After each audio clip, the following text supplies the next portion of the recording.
Good afternoon, and thank you for joining this information session for an exciting new pilot program available exclusively to Ohio schools, brought to you in partnership by NCEA and the Pacific Institute. I'm Andrea Kopp with NCEA, and I'm happy to be your moderator and host today.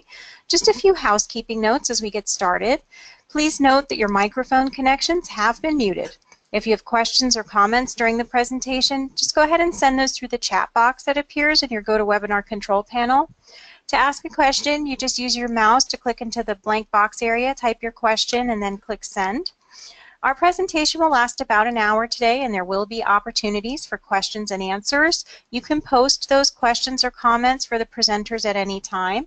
In addition, our presenter today may ask you for some off-the-cuff comments or reactions, so please feel free to send that through your chat box as well. Immediately following the presentation, you'll be prompted to complete a brief survey.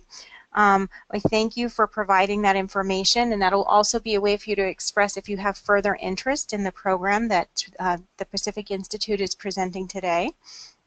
Let us begin as we do all things in prayer. In the name of the Father, and the Son, and the Holy Spirit, amen. Our Father, who art in heaven, hallowed be thy name. Thy kingdom come, thy will be done on earth as it is in heaven. Give us this day our daily bread, and forgive us our trespasses, as we forgive those who've trespassed against us. And lead us not into temptation, but deliver us from evil. Amen. In the name of the Father, and the Son, and the Holy Spirit, amen. I'm very excited to introduce to you our presenter from the Pacific Institute and my dear friend Chris Scafidi, who is the Director of Market Development.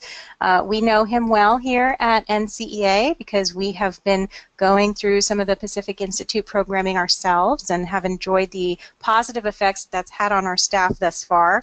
And Chris is also a Catholic school educator, so it's always exciting to hear from someone who knows how to walk the walk and talk the talk. So thank you, Chris, for being here.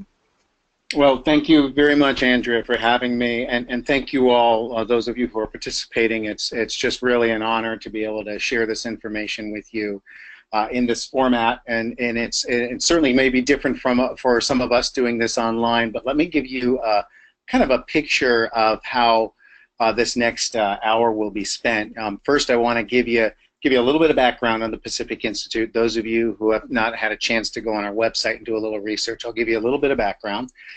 Then what I want to do is I actually want to give you kind of a snapshot of some of the education that we provide in terms of mindset.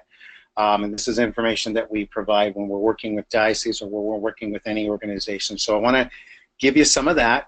As Andrea said, we do want it to be interactive, so you know, have your typing fingers ready because I'll be asking you some questions. But after we do that, I want to give you a little bit of the background and history of this this collaborative initiative with the Ohio Diocese, kind of why it was formed and what our recommendation is, you know, and in order to get growth mindset to really impact a large group of faculty and staff and ultimately students. And then at the end, as Andrea said, you know, we really we'll need to know for ourselves and for our planning purposes, those who really have an interest in it. After listening to this, you know, please let us know with the survey. You'll have an opportunity to say yes, I'm in, or yes, I'm interested but want more information, or no. But that'll help us in our planning purposes. So, but let me go ahead and bring you through just first a few background slides. So, you know, Pacific Institute, we've been around for about 45 years, and as you can see from this slide, we work in a number of different sectors. Really, wherever mindset has an impact is where we do our work. We've done a lot of work, you know, particularly in the last 25 years in education, and we started a Catholic education initiative about 4 years ago, which has really been very effective, very well received. And you know, you'll hear me talk more about that. A big part of what we do is our role is to take research in cognitive psychology and translate that for application. So those of you who have ever read psychological journals, sometimes they're not the most interesting and engaging forms of literature, but they're very relevant. And so that's part of our job, is how do we translate this information so I could get it if I'm a teacher. I can get it if I'm an at-risk youth. I can get it if I'm a business owner, and that's part of our role. So that's our background, and certainly if you got more questions, you know, I encourage you to go to our website, and there'll be a Q&A session at the end. But let me kind of get right into it. You know, when we think of organizational growth, we like to think there are certain leverage points where we have the most impact. And so let me share this graphic with you. Some of you may have seen it before because we've done other webinars with the NCEA, or maybe you've attended one of our workshops. But this graphic really does a good job of capturing what our role is. So most organizations, whether you're a athletic team or you are a business or you're a school, you're looking for growth in some format. And you know, and maybe that's you want to improve your academic performance, and so maybe there's certain we want to be able to demonstrate that we're really effective in educating our children. Maybe part of the growth strategy might be enrollment. How do we improve student enrollment, or how do we improve parent engagement, or how do we improve fundraising? And so typically, you know, we're looking for that growth, and to make that growth occur, we as leaders are really developing a strategy. And so maybe we're looking around the country and we see, or the state, and we're looking at different schools and what they have done, and then we're developing this strategy. This is how we're going to use this strategy to cause the growth that we desire. Okay, so again, without that strategy, you don't get the growth. But then, you know, typically when you come up with a strategy, that requires behaviors. You know, there's new behaviors. So maybe if we're wanting to improve our academic performance, maybe it's demonstrated through testing or some other form of student evaluation. So then what we need to do is now we're training people in these new behaviors. And so we say, you know, and the message that we're passing on to faculty and staff is, okay, so let's use these new behaviors that's going to make that strategy work, that's going to cause the growth. Or if we're fundraising, maybe we're hiring an outside consultant. They're going to recommend new behaviors that we do. That's going to cause the growth. And so we tend to spend a lot of time on those behaviors, and also on the strategy, and we should spend a lot of time there because they're essential. But there are things that tend to drive those behaviors, and you know, we'd summarize that as as mindset or individual thinking. So and we know that, you know, we could train people till they're blue in the face on the new behaviors, but if the mindset is not there, we're not going to be able to cause those behaviors that's going to make the strategy work to cause the growth. And so, you know, in terms of a leverage point, and think of this as a fulcrum, where, you know, which point am I going to have the greatest leverage? And you know, our position and our approach is, it's really the mindset that drives this.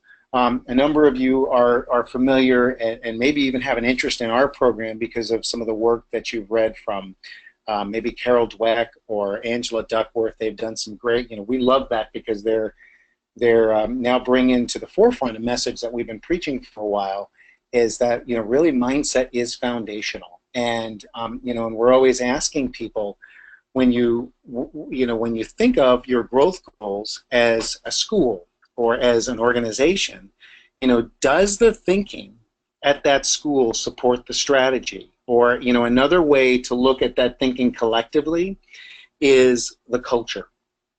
You know, does our current culture support our strategy, or are there elements of that culture that are resistant to it? Okay, and we want to really surface that and identify what that is. There are a number of different ways in which you can assess a culture, but really probably the most straightforward way and the simplest way is to pay attention to the self-talk that people have in your school. What's the self-talk like? What are they saying? Because we know that self-talk basically points to a belief. and that, or belief or that thinking that drives the performance. So here's, just a couple of examples. If, let's say, you're wanting to use a new curriculum that's going to help improve student performance in some form or format, but you have a teacher or a group of teachers that say it's just impossible for us to implement this new curriculum. That's impossible. Maybe there's not enough time in the day to accomplish this. Okay, and it's not to say that maybe there's not some merit to that complaint. Maybe they are overburdened, but we also know that from a cognitive perspective, if we say words like it's impossible, that's what we call a fixed mindset. And what that does is it really blocks our ability to find ways to make it happen. Similarly, from a student perspective, and you have a student who says, I'm not smart enough. I can't do this. I'm not good at math. We know that those students, even though they might have the potential to do well, just that belief that I'm not smart enough, we'll talk about this in just a sec, but it impacts motivation, drive, energy. So again, we want to identify what's the thinking like. Again, what are the beliefs that certain teachers form about certain students? We worked with one school where the teachers, believed that, boy, if the student didn't show up strong in their first few days of class, then they gave up on them. Or sometimes when we're working with at-risk youth, and you have someone saying, oh, no, they've got too many barriers to succeed. We know from a cognitive perspective we'll shut down. I'll just share one other example. This is the last quote on here. I'm an educator. It's not my job to be concerned with the business of Catholic education. That's actually my own quote.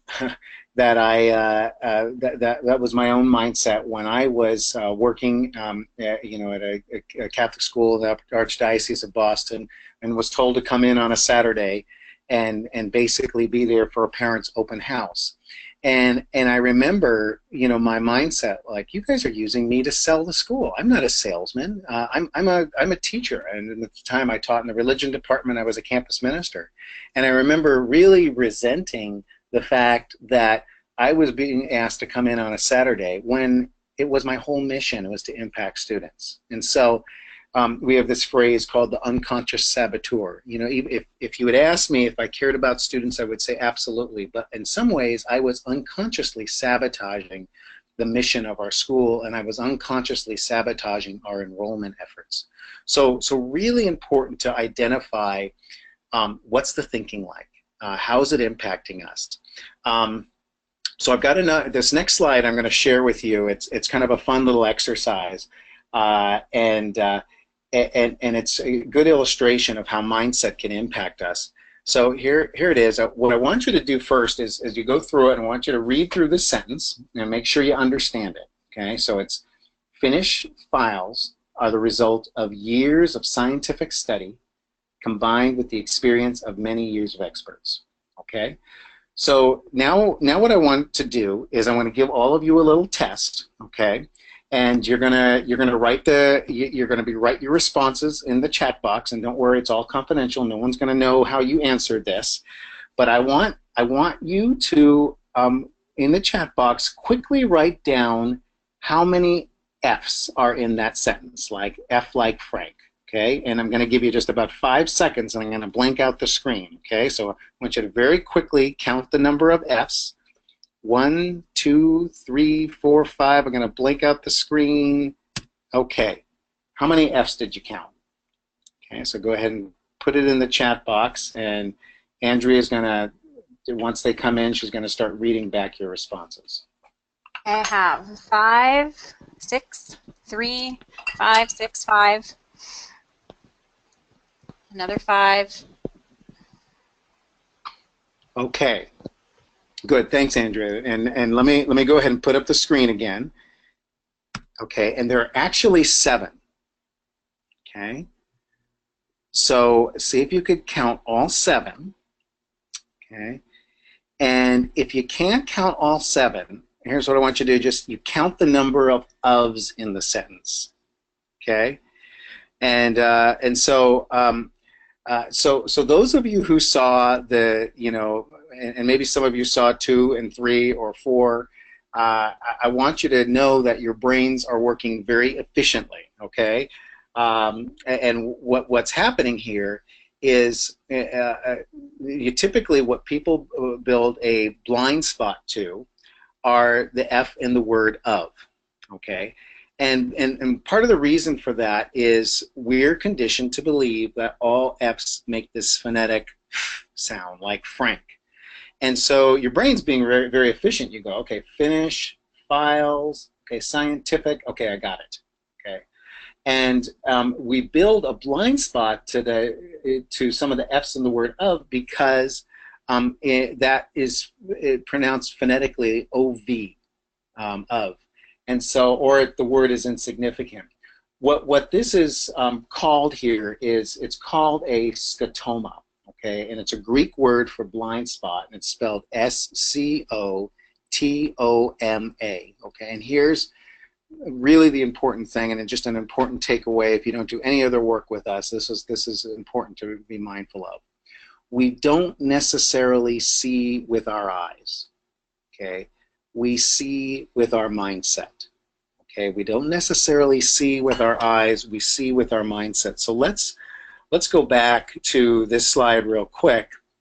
And so if you have a student that says, I'm not smart enough, I'm not very smart, we know that even though they have the potential to be smart or to learn, their brain will literally create blind spots to evidence that they might be smart. If they believe, I can't do math, they'll create blind spots. Just like many of you didn't see all 7 F's. The same thing. If you have a teacher who's saying, gosh, there are not enough hours in the day for me to do my job, and that's what they're telling themselves, what'll happen is their brain will literally build blind spots. Or let's say you're trying to raise money, and people who are on your fundraising committee, say, oh no, there's no way we'll be able to reach that goal. They're unrealistic, okay? And this is something that we see a lot because we have this opportunity to work with different schools and different dioceses, and we'll see some dioceses, and maybe they're doing fundraising, and maybe the leadership there says, oh yeah, we could get this. We'll be able to reach these goals, and sure enough, they find ways to make those goals happen. And then those that start off with the starting premise, no, there's no way. They'll build blind spots. People could be waving them dollars in the face, and they will not see them. And so, very, very important for us as leaders to be mindful. Again, what are we saying to ourselves, and are there certain blind spots that are being created? And so, a couple of things that I want to talk about here in this next segment. And this is getting to beliefs. And if you're taking notes, this is a good area to take notes. And by belief here, I mean belief from a cognitive perspective, not belief from a faith perspective. But a couple things, couple facts that we know. We know that beliefs can create blind spots. Okay, we just illustrated that. And so, again, very important for us to be mindful of that. We know that beliefs suppress or release drive and energy needed to find a solution. Okay, they suppress or release it. And so, if, let's say, we're setting goals as an organization, but the belief is low, there'll be very little energy and drive to achieve those goals. And so very important for us to be mindful. What's our starting premise? What's our belief? Same thing again, those of you working with students, this information is so important for students, and so many of them come with such limiting beliefs about their ability, and you see it. You see it in their drive and energy. They give up easily, they give up quickly, but we do that as adults too. And sometimes the best way we can help kids is to be aware of our own, how our own beliefs are impacting us. And that's a part of what I'll get into when I talk a little bit about our program. When we bring people through our education, one of the things that we really stress is it's one thing to do what I'm doing here, and I'm giving you some interesting concepts, or maybe having you read Carol Dweck's book on mindset, or Angela Duckworth's book on grit. They're great, good stuff. But that in and of itself, reading about this or knowing about these facts is one thing, but it's when we do the self-reflection. And that's really what's key here. We need to do that self-reflection to uncover, okay, how are my beliefs impacting me? And that's at a personal level, and we really emphasize that because we know that if I understand how my beliefs are impacting me as a father, as a mother, as a husband, as a wife, as a brother, as a friend, if I know that and understand that, then I can take that and transfer it to the professional. Okay, but if I don't understand my own how it's impacting me, it's hard for me to make that transfer. But so when we're bringing people through education, we're giving them we give them these bullets and these key points, and it's a video-based delivery. But we're also building in self-reflection. We're also building in organizational reflection and exercises to really help us understand how are they impacting us. So let me go on here. A couple other things about beliefs. We know that beliefs can cause us to lock on. And I could lock on to one way of doing things, and I lock out the new. Okay, and that's you've heard of people and the resistance to change. Part of it, I believe, it's how we're designed. There's a survival mode to it. There's a coping mode, but also it could hinder us, because if I've been teaching for 30 years and maybe I've locked on to how I teach and it's worked well for me and I've got successes associated with it, I may lock out new ways of doing things. And so we want to be very, very mindful of that. The other thing, and this is really important, and particularly when you think of the goals that you have for your schools, okay, what are those aspirations like? And because we know that beliefs control our aspirations, okay. I love this quote. This is by Dr. Albert Bandura out of Stanford University. He's kind of the father of self-efficacy theory. And by the way, self-efficacy is a fancy word for belief, a cognitive belief that we have about our ability to cause or make change. But listen to this quote: "We don't let ourselves want that which we believe we cannot cause." Okay? We don't let ourselves want that which we believe we cannot cause. And so it's interesting, someone whose belief is low, and I've had this opportunity in working with at-risk youth in the past, and you get these kids who have so much potential, but their dreams are very low. You know, the thought of graduating high school might be a stretch. The thought of, let alone the thought of going on for advanced training or going on for college, their efficacy is low and their belief is low, and so they don't have that aspiration. But we also know that if we can elevate that belief or elevate the efficacy, we know that aspiration follows. And so it's so important for us to intentionally address that. And that's not just at a personal level, but even organizationally. You know, we've had groups that where they their collective efficacy was so low that they never aspired to be better. But then as they made that shift, all of a sudden they started creating stretch goals and achieving those. Okay, let me go on to this next. Next is beliefs determine our locus of control. Okay, and locus of control, you know, locus being place. Where is the place or the source of our success? Is it based on internal factors, or is it based on external factors? And so, as an example, if a teacher is saying, or a student says to it, you know, is complaining and says, "Oh, this teacher failed me," you know, this teacher failed me, and as long as that student is saying that they're blaming their failure on a teacher, and I've actually had a high school kid come say this to me once, and it was a young man, and as long as he was saying she failed me, he was giving up accountability. There's no motivation, no drive. It's the teacher's fault. And, you know, and we've all heard about, you know, victimization and what it can do to us. You know, even though, you know, and by having that external locus of control, it impacts our ability to look for solutions and to do something about it. Okay.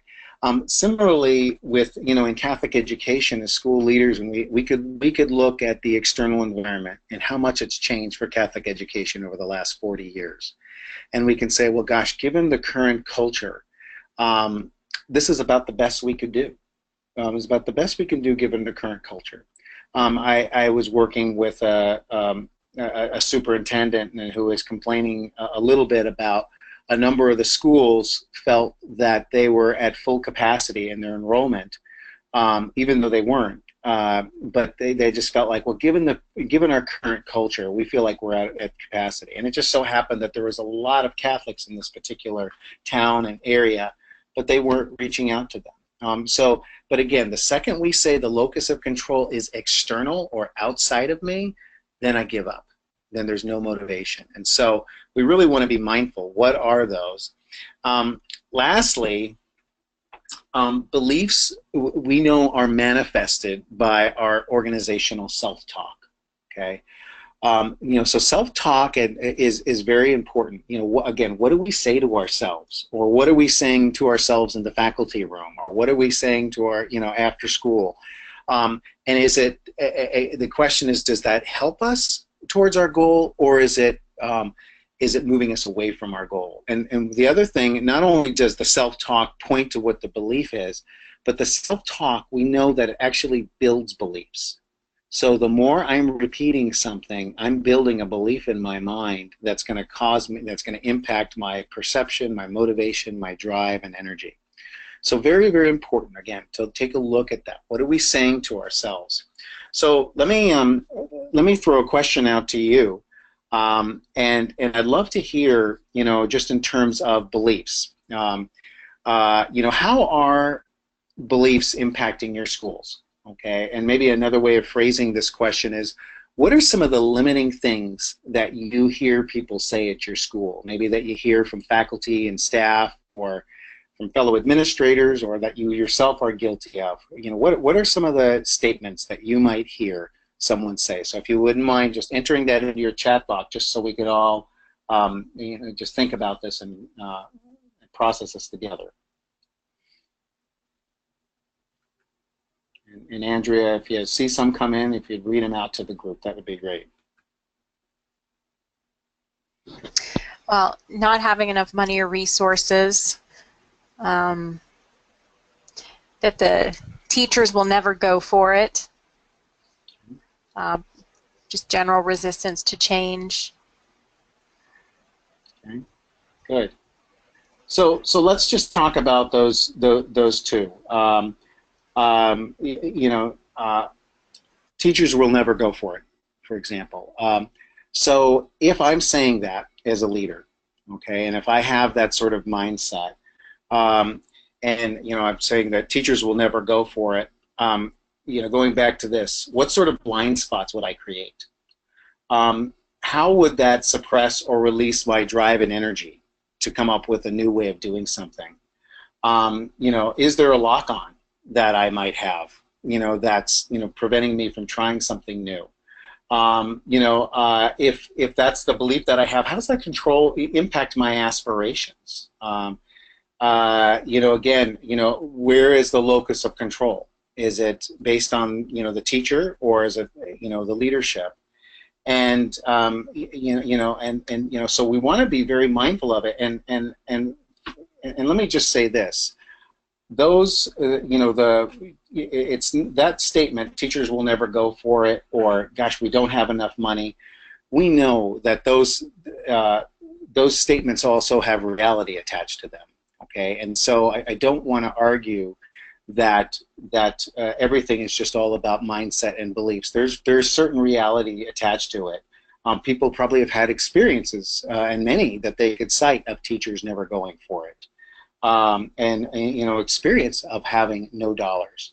But we want to again be mindful of it.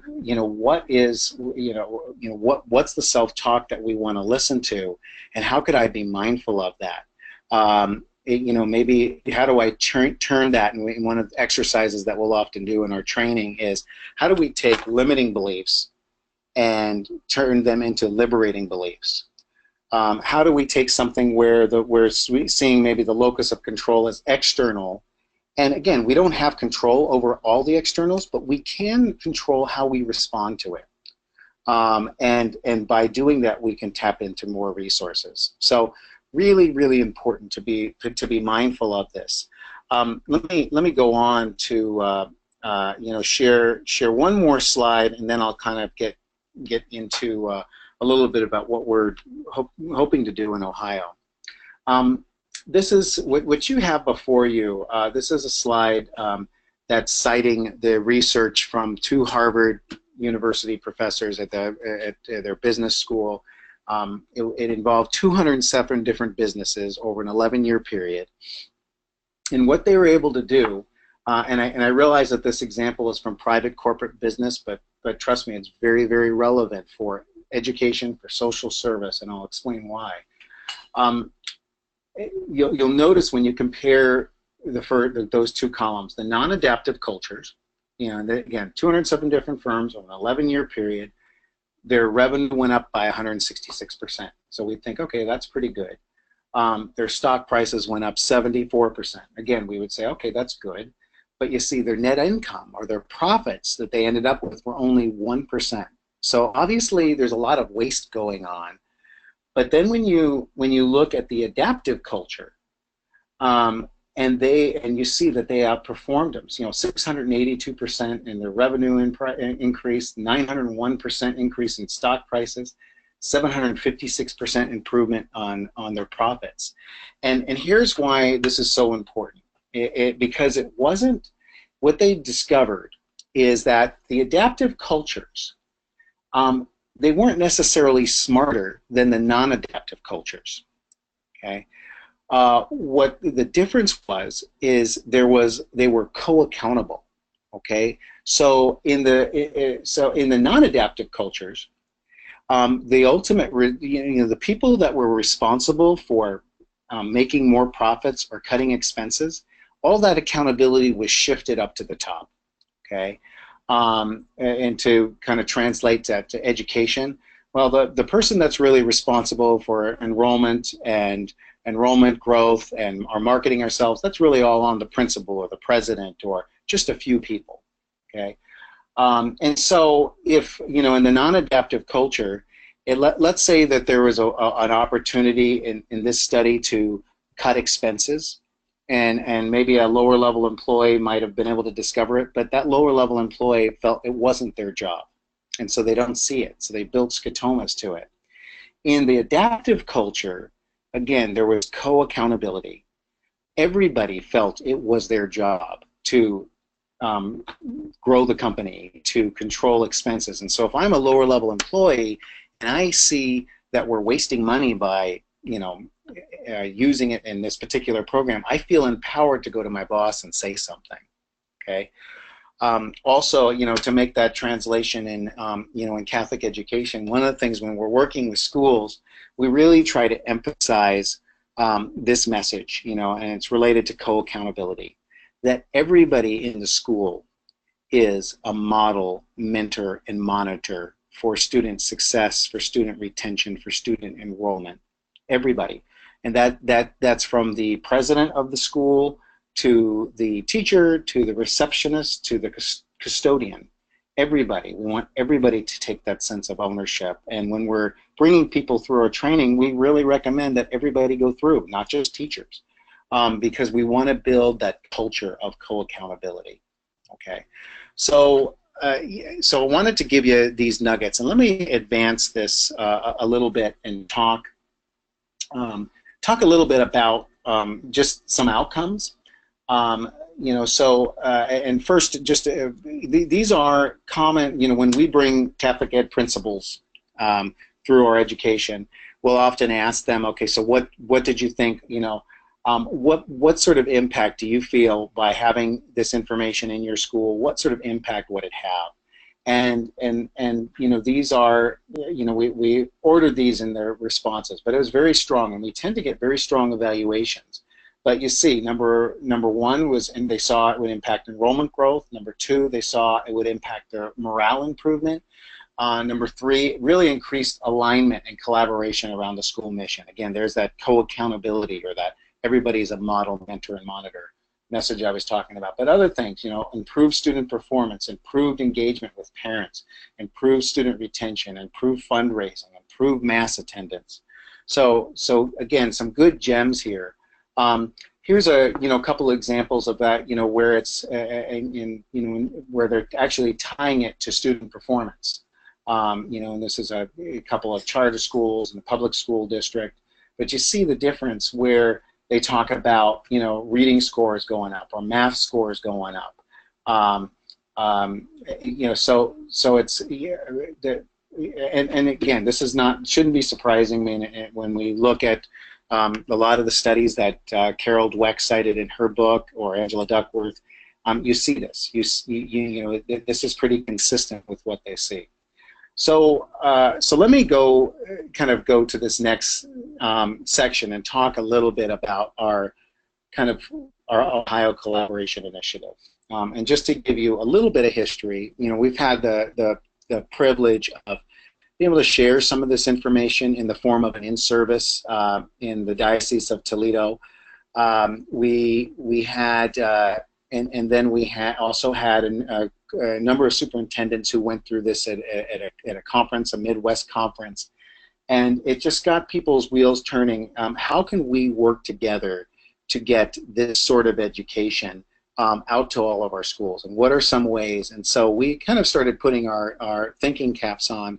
Our traditional form of delivery of our Pacific Institute's education, we have a program that we use. It's called 21 Keys to High Performance Teaching and Learning.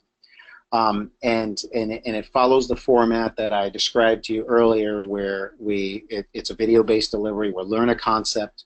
We do self-reflection, group reflection, interactive group exercises. It typically is delivered over a 3-day period. We do 2 days, and it's almost a retreat format, and then we do a final day, which is called an institutional application, where we're taking these concepts and exploring how we institutionalize them. And again, the feedback that we get is great.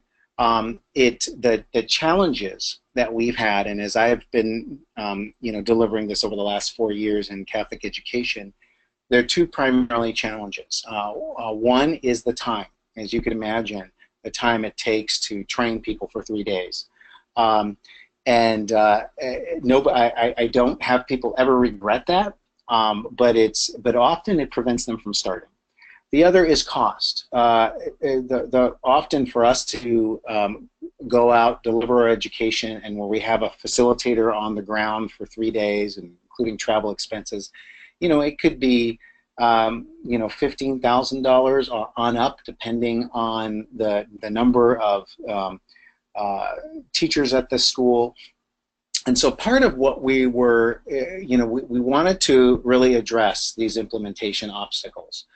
The other thing that's happening is Pacific Institute has been in the process of taking a lot of its education and converting it to online. And we thought this would be what a great opportunity. And knowing that Ohio does do a lot of collaboration, how could we use a combination of an online platform where we're training cohorts of schools together, where they're sharing some of the facilitation costs, they're doing some of this program online, which would really bring down the cost significantly. And actually, it's a very good and sound implementation design. And so that's what we've come up with. And so let me describe some of the different steps that are involved. It would still be using our core program, 21 Keys to High Performance Teaching and Learning. But the program would start off, we would start off with an on-site kickoff. And for this program to work for us, we will need a group, at least a commitment of 25 schools that would participate. But it would also, it's also what makes it more cost effective for everybody. But what we would do is we would have an on-site kickoff, because we feel like, and doing that in the form of an in-service day. And so in that in-service day, we would cover we'd start to bring people through the 21 Keys program. We would also be sharing, really best practices around leadership and how do I bring cultural change into my school. And we'd also start talking about how do you facilitate this sort of information, and how would you take some of this information and these concepts and facilitate them to your teachers. So that would be the first step, and it would be an on-site day. And where our goal, one of the things that we're hoping to do with the NCEA is in April at the NCEA convention that's going to take place in Cincinnati, we would love to be able to, so we're looking at this as a pilot project, and would love to be able to share some of the outcomes and best practices in April. Now, people may not be completely finished with the program, but we really anticipate that people would be able to have some great data to share with other principals and other schools. But anyways, after the on-site kickoff, the principals would start going through, they would continue to go through the education, and they would go through it on their own. So they would, so you would, let's say you would watch a unit on scotoma. Then immediately after watching that unit, what you would do is you would do your both personal and professional reflection. And then instead of us doing coming on site and we're doing an on-site group facilitation, we would do that with and it would be approximately every 2 weeks. We would find a time where we're doing something similar to this, but it's even more interactive, where we're talking about one concept and we're having you, all of you, as a cohort of people, really share your application ideas and have those robust discussions about, okay, how did this particular unit on scotomas apply to us, and what are some of the things that we are going to start doing with this information. The plan would be to take this education and spread it out throughout rather than doing it in 3 days, we're spreading out throughout the year. And so what that does is we're not taking out as much time off of work, but we're also allowing for people we think that this is something that's going to really help with this ongoing sustainability. When we bring people through our education, there's always a component of you're reviewing the last unit that you covered, and then you're learning a new, and then you're doing application. And so in terms of sustaining some of this information, we really like the idea of spreading it out and having those, you working with your peers in the cohort. It would be led by one of our master facilitators. Ideally, we envision that the way this program works is that every school would basically get a license to bring their teachers through the education, and so the teachers, we would with our master facilitator, we would have a webinar kickoff. So we're explaining the program, we're explaining the process, and then they would start going through the education. We envision that the principals are staying about 4 units ahead of their faculty and staff, but instead with the faculty and staff, they would go through the education, they would do the self-reflection, but then we're also would want to encourage you to help set up peer-to-peer reinforcement meetings where they meet at least weekly, just with a group. And in some of our other programs, we've even found that a 15-minute, what we call a huddle group meeting, where they're saying, gosh, I learned about this concept of locus of control in this unit, and this is how I see applying it in my classroom. And just having those 15-minute huddle group meetings are really important for their assimilation of the information. But then we would also work with you to support you in really school-wide application discussions. How are you going to take some of these concepts and really be fostering a growth mindset, in your school? Something that we've talked about, and this would have to be down the line as after people have gone through the education, something that we might consider, and Andrea and I have talked about this, is really developing a form of micro-credentialing or digital badges. And that would be after the teachers have really gone through, and by the way, there are 21 units in this program, and again, it's called 21 Keys. but really give them an opportunity to then do a a classroom application project where they're taking this education and really applying it very specifically to a project, to how they're going to teach differently, or really mentor to some of the habits of thought that are impacting the students.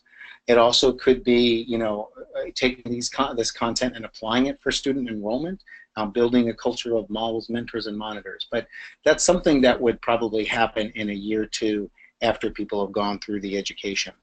Let me just move through some of the next ranges. So basically what we're looking for, and we need to launch this program, it would be a commitment of 25 participating schools.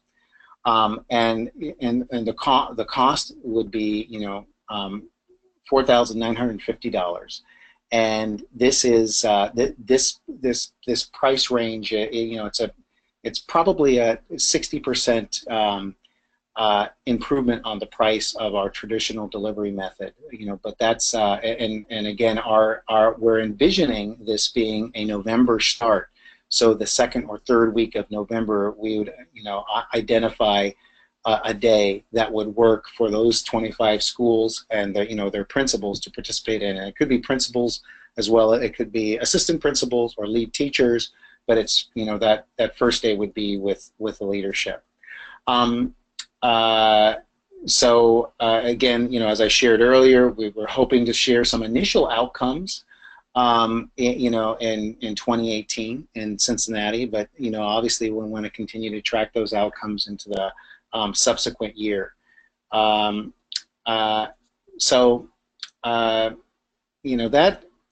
this point, I see that I'm repeating myself. So let me.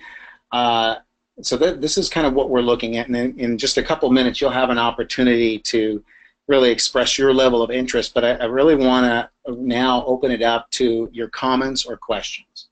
What comments or questions do you have? And I will do my best to answer those. Yeah, and this is Andrea. I just have one comment that I wanted to point out, as well as part of our partnership with the Pacific Institute. Those who are early adopters of this program, if you are not already Premier members of NCEA, if you just have a basic membership, if you're part of this pilot program as an early adopter, you will be upgraded to a Premier membership. So I wanted to make sure and make that clear. We do have a question, Chris. Can you explain more about the logistics of how this would work with the principals leading the teachers? With the principals leading the teachers. Mm-hmm. Sure. So again, the teachers, your role is primarily would be to facilitate with this, and it's really ensuring how do we take some of these concepts and apply them, institutionally apply them. So let's say you're, and so one of the first things that you would do to help set this up, because we do want these teachers, the first place we want them to apply them is in their classrooms. And one of the ways in which we find that this is very effective is them having these discussion groups, together, and where like what we said, we call these huddle groups, and it's really setting up. So after the teachers are going through the education, and let's say, let me just to use an example. Let's say they start on a Monday, and it is self-paced, and so, but let's say a teacher, watches a unit, and that video unit that they're watching could be anywhere from 10 to 15 minutes. And so they watch that unit on their own, and on their own they're doing their own self-reflection, and they're looking at how this applies to them personally, how this applies to them professionally in the classroom. Then at some point, and typically we would recommend that a huddle group, and that's with a small group of 3 to 4 other teachers, where they meet and at a time that works for them. Oftentimes we find with some of our other programs that huddle groups can work well in the morning. I could also see in schools that this is something that could work after school. And those huddle groups are typically 15 minutes. and because we're respecting people's time, but it's an opportunity for those teachers to articulate out loud what they're getting from the information, how they see themselves applying the information. And so part of your role would be setting that up and making sure that that happens. Also, it would be you hosting, and as I'm sure you do already, in as you're meeting as a in a school-wide format, you're meeting either whether it's professional development or talking about school business options, but it's you're devoting time to talk about the application of the concepts. As you go through the training yourself, and part of what, not only are you going through this education, but when we're meeting, we would be meeting together as a cohort, and again, that cohort would be meeting most likely, approximately every 2 weeks, and we would be doing that online, and that would be for 45 minutes to an hour, but we're going to be encouraging you to be setting goals about how you want to take, again, some of this information and apply it to your school, how you may want to apply it to the mentoring that you provide for your teachers, and growth goals. You may want to be taking this information and applying it to parent engagement. So that's so I'll stop there and see if we have any other questions. Yeah, thanks for that. One of the things I do like about this setup, Chris, is how it is very customizable to the particular site. So those existing strategic plans and school improvement plans, or maybe individual professional plans, it can really be adapted to any situation. So I think that's a really neat aspect of this program, is that it doesn't have that canned kind of feel to it. Another follow-up question. You've obviously been doing this with a lot of different organizations. Did you have any additional data or a place where people can find testimonials that you can share from an educational setting? Any place to direct our attendees today if they want more information like that? Sure, and I'll go ahead and make available. There's some PDF flyers that we have, Andrea, and then we also have on our webpage, a landing page that's specifically for Catholic education that you could take a look at, and then there's other outcomes and studies that come from in education as well. Great.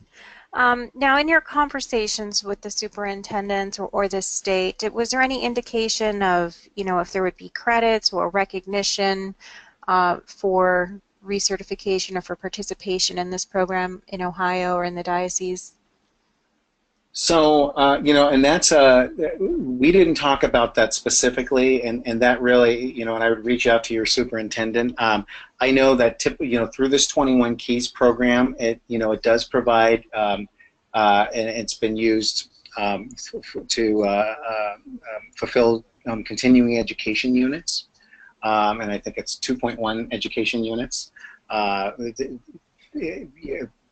Basically, it rounds out to about an hour. Each unit rounds out to about an hour.